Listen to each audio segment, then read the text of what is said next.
Miles, talk to me about their vibrant young forward line, because it was amazing, wasn't it? We said it, didn't we, Dave? When we did the preview, we said that one of the things we were really looking forward to about Germany, at least, was that it looked like Havertz would play up top centrally and then have these two excellent dynamic number 10s behind him in Musiala and Wirtz. And particularly in the first sort of 15, 20 minutes, the way those two were playing, they pulled Scotland apart. Yeah. And I said earlier, it's hard to work out just how good Germany were because Scotland were so awful.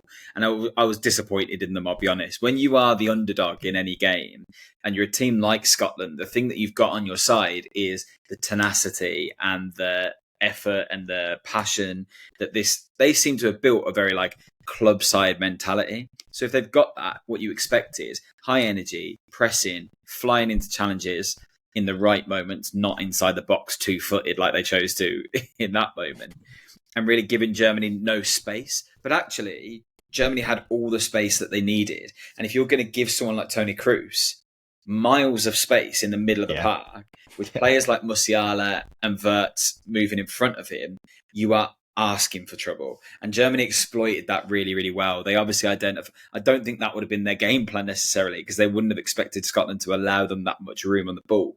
But they managed to adapt to it really, really quickly and just pick them off, basically. Yeah, those two number 10s just ran riot, didn't they? And I think Musiala in particular, we've seen his qualities, haven't we, Miles? But I think the way he can manoeuvre himself in tight spaces, the way he finds space, his agility and turn of pace is just incredibly impressive. It does make you think, as an England fan, what the midfield could have looked like with Bellingham and Musiala, couldn't you? But he's the future of German football, isn't he? No, of course he wouldn't. He is Germany's future, isn't he? Because he's the centre of everything good they did. They both are, and I think even the way he took his goal, like the footwork inside the box to then lash it home into the top corner, the confidence on a young man like that.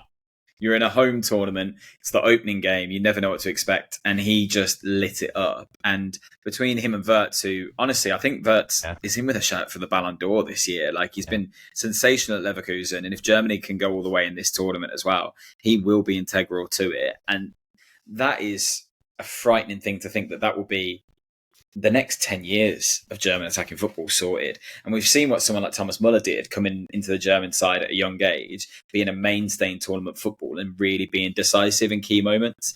And it looked like they finally needed to move on from that. And they've got not one, but two players that can do it. It's fantastic. It's a really dynamic attacking prospect for Germany, isn't it, Dave? And I don't think it matters really in some ways which kind of striker you put in front of them, because as we saw, Havertz had a great load of opportunities really with those behind him, and then Füllkrug obviously got his chance and took it brilliantly as well. And it all came from the creativity of Wirtz and Musiala. What did you make of those two, man? I think that was the most outstanding, under 21 performance from a player I've seen for a while. Yeah, I think if you look at some of the interchanges between the two of them, and that attacking trio, I thought was outstanding, particularly in the first half.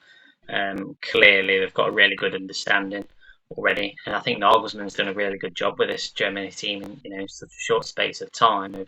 For a long period, have kind of been in a bit of disarray. They're starting to look like a really promising, threatening young team that are coming through. And like you mentioned, they've got different options. They've got Füllkrug in there who came in and scored an excellent goal as well. So if they need to change it and go with, a more focal point like him, then they can do that.